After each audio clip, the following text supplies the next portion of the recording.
You're listening to the Renegade Blitz. Follow us on Twitter at Renegade Blitz, at RBlitzPod, and at Blitz Videos. And subscribe to our podcast on your favorite podcast app. For Patrick Peterson and other moves we'll also talk about. I mean, that's the move that I like the most out of there as a former displaced Arizona Cardinals fan. I can't watch that franchise right now. I'll come back to him later.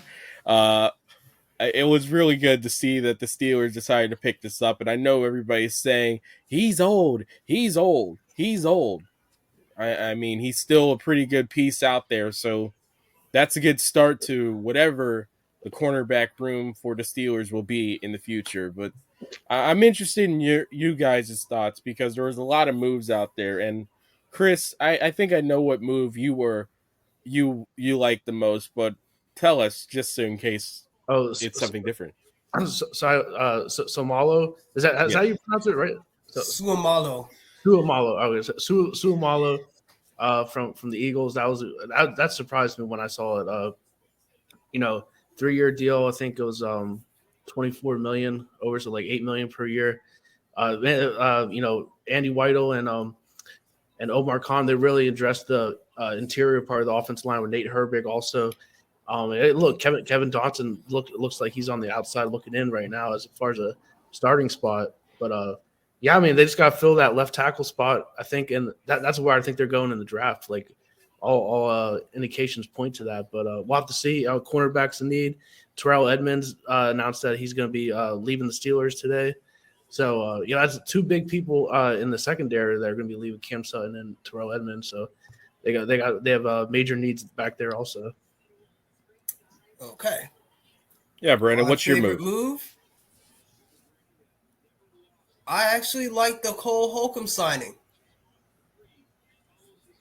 He's a good player because, I'm the Washington Commanders expert. I didn't think that he was – I didn't think he got hurt. He had hurt his foot, I believe, but he made it. He made impact. He made splash plays. Unlike other people that was previously in this position, and we will get to them later. But I like him, and I like the other linebacker, Roberts. Yes, Roberts. Landon Roberts. Yeah, Landon Roberts. So they just cleared out the linebacker room, inside linebackers, which you needed, and plus you got a new inside linebackers coach. So it's about it. So Tomlin did something about one of the weakest links of the team that's been hindering them for years. And also like the Patrick Peterson signing, but you also do need out of them one of those first 3 picks, 17, 32, corner has to be one. Yeah, they still preferably at 17. You need an impact player. Yeah, because Levi Wallace is like on paper, he'll be the other starting corner. But you also kill Witherspoon, who dealt with a hamstring injury all year, but still it's nickel backs there, Arthur Millette. So like safeties, Casey, I like Casey, but I don't know, like there's like that secondary kind of has me nervous right now, to be honest. Offensive line, they address the interior part, and then I think they'll be in a good position to get a good left tackle or right tackle possibly, and they move maybe Chooks to left tackle. I don't know, but I like how they're set up there. But cornerback and inside, they probably Mark Robinson's there too, but safety. Oh, they probably might get another inside linebacker, but I don't. It seems like these 2 free agent guys that they got, they're going to be plug-in starters. But, they'll be plug-in starters, and also you could probably get a depth player in the third or fourth round inside linebacker. So that's not really a need with those 3. Maybe Branch from Alabama, safety. That would be a good look, but yeah, you could use a safety too. Now, I think like the thing is they fit in perfectly together. They matched Edmonds and Fitzpatrick. That was his perfect fodder to Minka. So I'm like, that's the concerning part. I don't know if KZ can do that. Yeah, I don't even know if he's a starting safety in this league. Yeah, and Edmonds he's more of a backup safety type. Yeah, and Edmonds, he was a good communicator, I always thought, and he played his position well. He was an in the box type of defender also at times. Like I tweeted this today. I mean, for a first round pick, I guess like if he was a second or third round pick, I guess you could say yeah he was, he met what they expected from him. But like he never showed any splash. I think that was the biggest issue with Terrell Edmonds. But He showed it in spurts. I think back to that game. Him. Yeah, I think back to. There's another thing that I'll also add on to that. I think back to that game against Jacksonville in which he had 2 picks. He had some splash with it, but it wasn't a consistent. Who was the quarterback for that game? Like Luton or something. I think his name was. True. It wasn't anyone worth it. But I mean, 2 interceptions is 2 interceptions in anything. It's tough to get. It's tough to make plays in this league. And he had some like sometimes tackling. He wasn't always, efficient in that area. Like some of his angles. But I mean, overall, like he was a good player. I mean, it'll be interesting to know what the Steelers offered him. I think they might have offered him another 1-year deal, just judging by some of his cryptic tweets that he's been having. I think he probably felt like the Steelers lowballed him or whatnot. It's kind of rare for a player to like say, yeah, I'm leaving the Steelers, but like he doesn't have an official team that he's signing with already. So I thought that was kind of interesting. There's another thing that I think we also have to talk about with Edmonds. If I recall correctly, he was the first round pick that the Steelers used on a strong safety since Troy Polamalu. Which is always tough because again, you think about it with at strong safety with the Steelers, safety in general with this team. I mean, there's a lot of tough criticism that you have to go to with that position, and if it's anything less than at least very good, there's a ton that's going to go haywire with it. I mean, there's a lot of Steelers fans that are happy that he's gone, and I'm split 50-50 with it. As you mentioned, chemistry is also something that a lot of people don't talk about with professional football, really any sport in general, because I mean it's a money, what have you done for me lately thing. Those two together, Minkah Fitzpatrick and Terrell Edmonds, were a good duo. Yeah, definitely. I'm trying to think of any other. Robert Spillane's gone. Yes, Spillane's gone to the Raiders. Devin Bush, as we alluded to, he's with the Seahawks. The Steelers play the Seahawks and Raiders next year, or this coming year, I should say, in 2023. So, on the road. Yeah. Bush got a 1-year, $4 million deal, and I saw that the Dolphins were also interested in him. And he also made a tweet where he's excited, he's thrilled to be a Seahawk. So, he gets a new lease on life out there. And, bro, you really want me to do this now? Yeah, we might as well. Let's get it out of the way so we can forever be done with associations of Devin Bush until the Seattle Seahawks come to time and we have Michael Sean Dugar or someone on here that will be able to dispute that he's done a pretty good job or something like that in the future. We're going to have a Seahawks writer on just to make sure that we can have that jousting match. Write down this part in the podcast and hold me to it. I will personally find that Seahawks writer. Okay. So you want me to just get okay. Devin Bush is the softest player that ever played for the Pittsburgh Steelers. He can't hit. He can't cover. He can't do anything. He's the most unprofessional person I have ever came across to as a reporter. Very unprofessional. Well, yeah, his tweet was kind of a little unprofessional. Like, I don't know, it's just Twitter, I guess, and everything. But, it's just kind of like weird how he just like.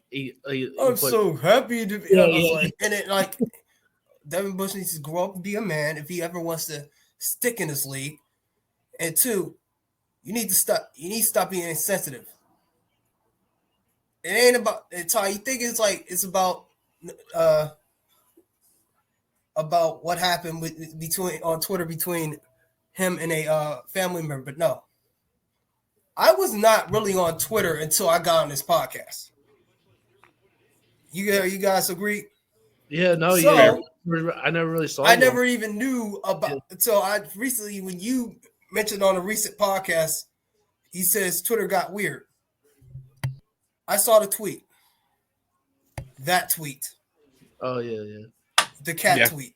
Yeah, I remember that. And we both were, me and Chris both, as we were on this podcast, it was just the two of us at the time when I never even knew about the tweet what until recently. the heck is he doing?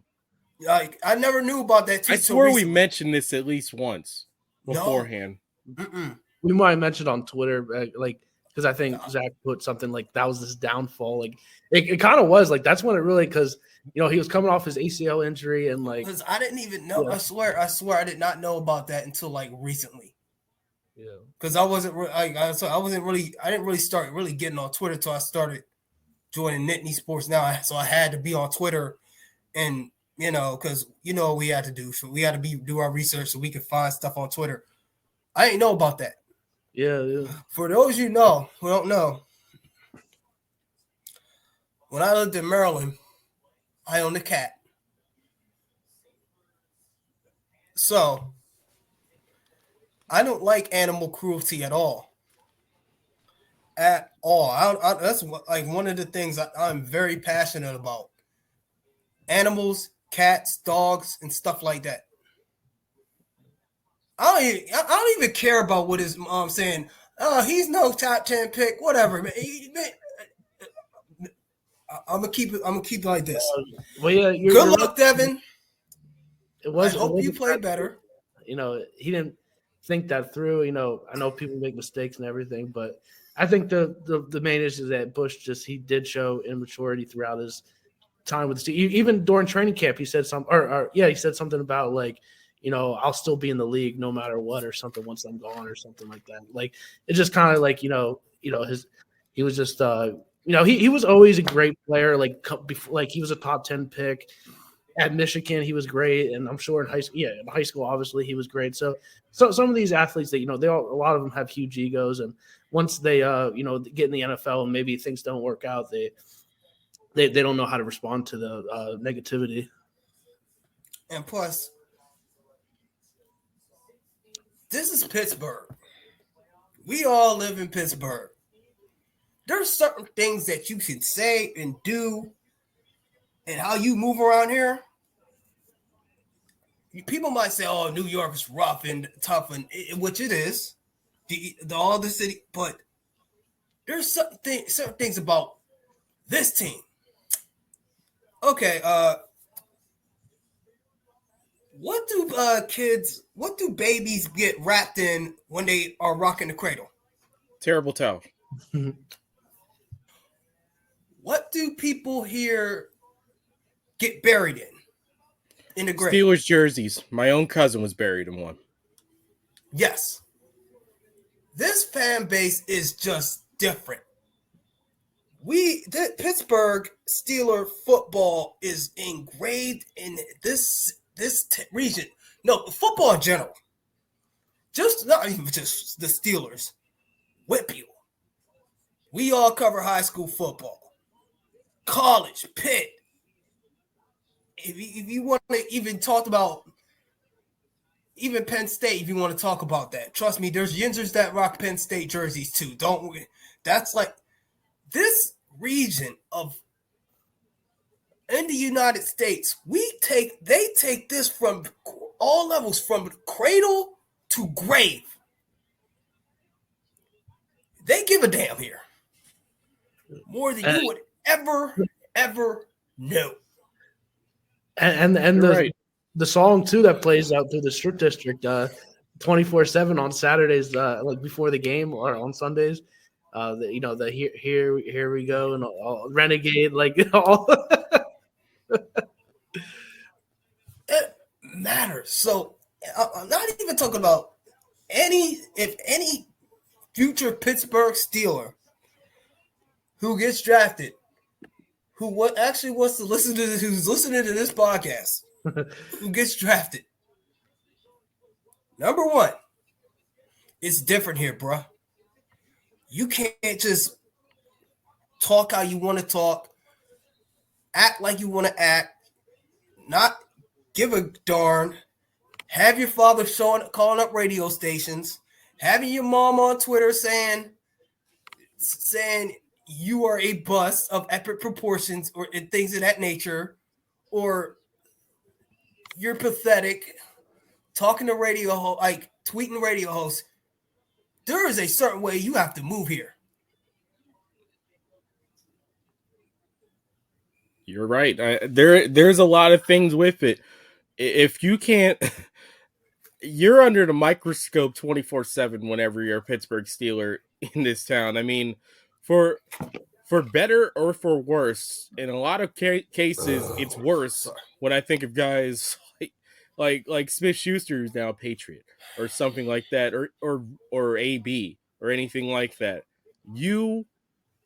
How you talk to people, even in the littlest interactions with them. It could be on a golf course, it could be out around town. You're held to that standard as a person, just magnified here in Pittsburgh. And after that knee injury, I'd say before that knee injury, Devin Bush was living up to that standard. Somewhere along the road after all that, he just fell off of his way. I don't know if it was just the fact that everything just fell apart for him, or if it was just that something changed with him in which where it seemed like he was able to handle it, and then he was just not, and then everything snowballed with it like that. It's one of the reasons why I'm so afraid for one future Steeler in Alex Highsmith, especially with the rumors that Bud Dupree may be on his way back to Pittsburgh. And that's a good transition into, well, what's next for the Steelers in terms of free agency. There's still some moves that could be made. Dupree would be nice. It'll come back, but I think you should.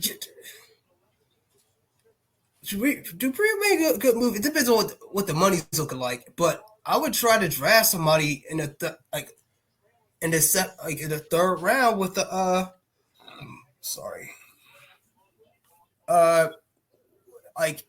edge rusher. You need somebody that's behind them that could do it, because they proven last year without TJ Watt, nothing got done. I know Highsmith had his sacks, but he didn't do really. He was ordinary when Watt was out of the lineup. Yeah, and also, when it comes to being next, what about receiver? Because I think Deontay Johnson's he's gonna be next. He's next up on the list. You know what I mean? Like, I know they had their whipping boy in Bush, but I think he's the next. I mean, well, besides Matt Canada, but I'm talking about players. No, he's a good candidate. You could argue that he was already the supplanted whipping boy, at least offensively, for the Steelers now. He's a really good candidate for that one to wear the proverbial black hat in terms of what Steelers fans focus on after that. And you mentioned that because the Steelers, they're known for being everywhere with it. A lot of people, for some reason, because it's maybe the connection with Kenny Pickett, they've been looking at Jordan Addison. The Steelers were not at USC's Pro Day. I know that doesn't necessarily mean a ton with that, but I'd like to believe if there was at least a snowball's chance in somewhere warm that they would have at least had a look at this guy. And I believe there is other USC players that could potentially be Steelers in addition to that. So something has got to give with that. And then, of course, our friend Noah Strackbean they had two different posts in which it was on YouTube, in which saying the Steelers are going after Addison anyway, and then the Steelers are not going after Addison. So nobody really knows what's going on. They could still very much get him. But it'll be wondering if they're going to be in State College tomorrow or Friday. I think they have to be at this point for a corner. We'll be there.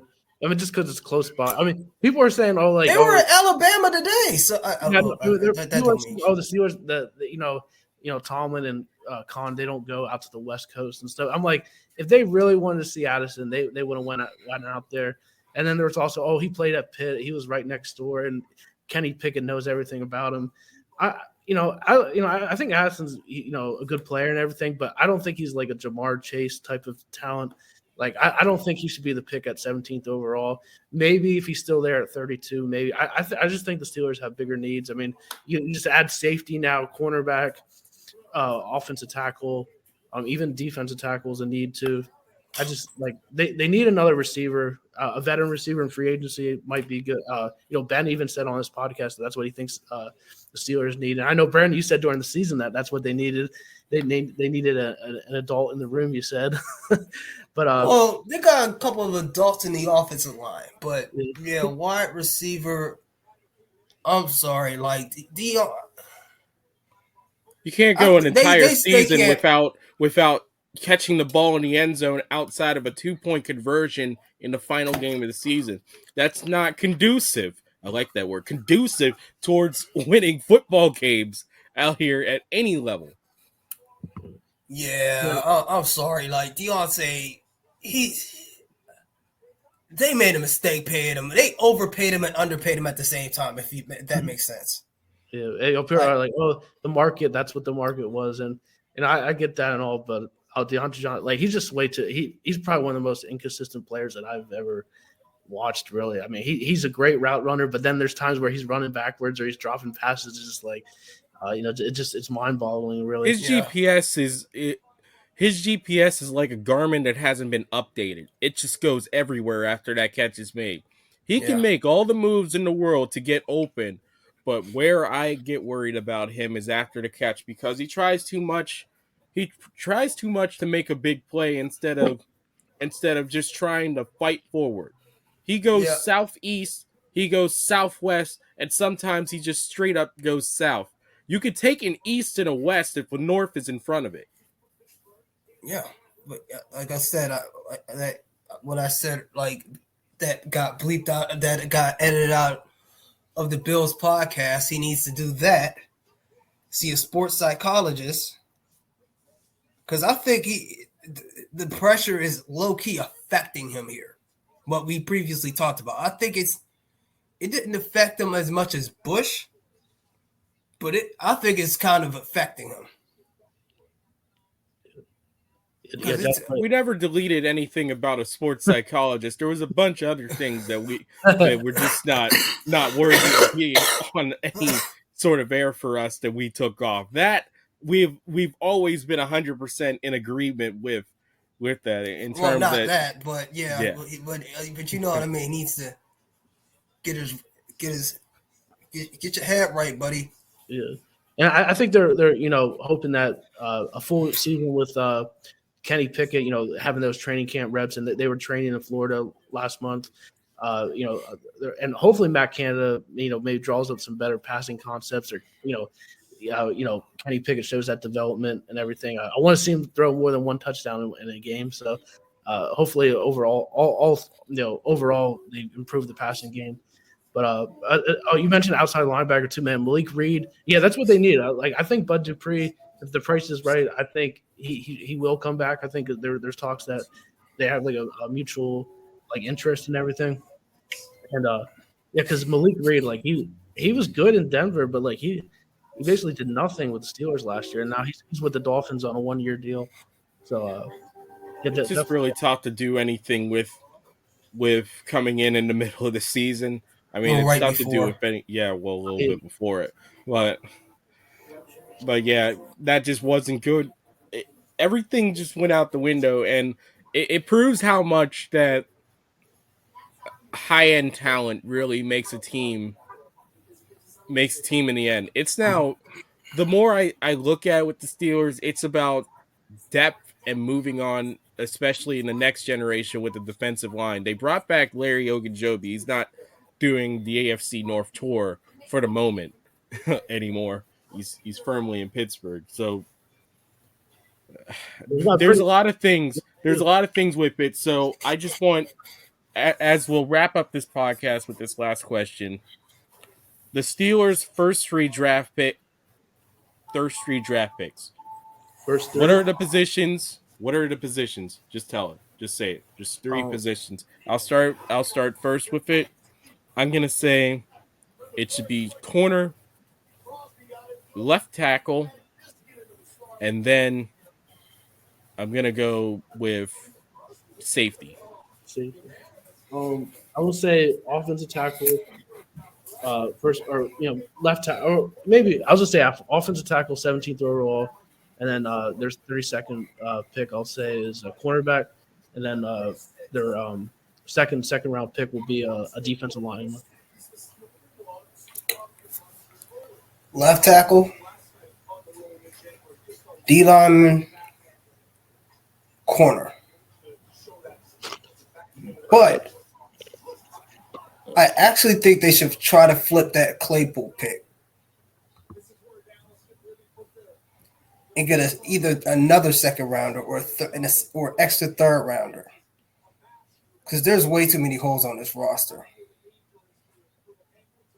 Because you still need a safety, you still need you need another receiver, and you need a left and another linebacker. Another linebacker. Tight end. Defensive end. Because they have Connor Hayward, but Gentry's he was unsigned, right? He's currently unsigned right now. He'll be back. Yeah. He'll get a very short term deal, 1 year, probably something. Maybe another few ticks over the league minimum. But it's clear that they're moving in on Hayward potentially being the second tight end. So yeah, that's the situation. Really hit on those like 4 picks in the top 80 or whatever. Because late round picks, you really never know what's gonna like sometimes like they're hit or miss or what they're gonna do. Sometimes you get really good 7th round picks, and sometimes like they're out of the league, in a year or whatnot. But don't draft a quarterback in the 7th round like that. Yeah, like what they did last year. How you just gonna draft somebody to cut somebody? What the hell? That's what it does, and that's what happens whenever an act of God takes away your quarterback room. And that's really all I could say. I don't like it either, but I see the headspace with it. But they were honestly just better off just taking someone undrafted, especially if you knew you were going to carry 3. If you were going to carry 3 all season anyway. Yeah, I remember when that like that. I was saying like that makes no sense why they pick it. And people are like, "Don't you know the Steelers bring in 4 quarterbacks to training camp every year?" You could bring in anyone. Yeah, you can bring in anybody. Find someone playing for the Gillette Mustangs out in the indoor league in Wyoming. I don't care. So yeah, there's a lot of things that the Steelers could do, and we'll have more to talk about as we're about how far away from the draft. We're about a month now. I wanted to have an exact day mark, but I'm not that smart. What did you guys think about that Ben news about the 49ers calling him and interested? It was kind of random. It just like Mark Madden did the interview, and it was kind of big news there a few days ago. Could buy it. Why not? Yeah. He said like he thought about it for a little bit. Then he was like, I can't see myself playing in anything other than black and gold. So I'll put it to you like this: if there would have been if that divorce from Roethlisberger happened with much more nastier or maybe a sooner situation, I'd say yeah. Like a year earlier, like going into 21, he probably would have done it then. Yeah, but a hard year off is also tough for any quarterback. But who knows? I mean, I'm not going to put it past him because the 49ers quarterback situation, especially now with what we know about Purdy, it was a nightmare. It was a nightmare situation for them. So I don't see why not. I'm pretty sure San Francisco, even with Purdy's injury now, is glad that didn't go through. But imagine, especially after the thoughts of Ben being traded away to San Francisco during all the allegations against him, that would have been a heck of a full circle moment. I thought it was the Raiders. Well, the No, 40, it was the 49ers. the Raiders were also another team, but the 49ers story came out with Mike Singletary, I think. It was a more active Yeah, it was engagement more- for Ben Roethlisberger, and it came in after the years in which they effectively just got rid of Santonio Holmes for weed, effectively. So it was back when the Steelers were much more hardlined about situations, unless you were the quarterback, because quarterbacks always are the biggest thing in this league. Oh yeah. Yeah, definitely.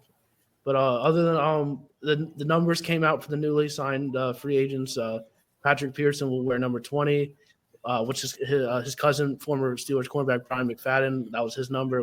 We had Brian on the McFadden on the podcast a few years ago, before the 2021 season. So I thought that was pretty cool. It's going to be a really interesting podcast with that, and I'm definitely going to be tuning in a lot more to see that one to be the podcast that talks about other Steelers podcasts. Yeah, effectively. But but that was good. I'm glad that he finally got that joking post about wearing number 7. I was just sitting there like, be funny, but no. Yeah. All right. Well, that looks like we have all that we've talked about with the Steelers. We got the Devin Bush thing out there, and I'm going to cut that up and put it on Twitter because it's funny. So, yeah, that's all we have here. Yeah, it was funny, but it's always funny whenever you go on your rants about Devin Bush, and I'm not losing my mind. We won't bring it up until video calls. when the Steelers play the Seahawks up in Seattle. We'll try to get a Seahawks reporter on here. We're going to do a different thing this year. We're going to schedule our interviews in advance. We can't have these weeks in which we're not doing it, especially that week. That week, we cannot go without having a Seahawks reporter, especially if Devin Bush actually looks like an NFL player. We cannot miss that. You gotta do it. Seriously, Devin. I hope he does well. It was hard for him here. I know as a media member, we killed him too. We joined in on the bashing too. Me probably more than most, but whenever Josh Taylor after the Ravens game was like, you need to find your life's work, I was like, yo, he's done. Okay, we're done. The most docile human in the entire Pittsburgh sports media, Josh Taylor, is done with you. It's kind of like whenever he hyped up Dante Moncrief, and we know what happened there. But yeah, that's all for us here on the Renegade Blitz. Chris Ward, Brandon Walker, Ty Polk, we are out, and we'll talk to you again soon. We promise. Thank you for listening to the Renegade Blitz podcast. Follow us on Twitter at Renegade Blitz, at @RBlitzPod, and at Blitz Videos. And subscribe to our podcast on your favorite podcast app. The Renegade Blitz podcast is available on Apple Podcasts, Google Podcasts, YouTube, Spotify, and wherever else you can listen to podcasts.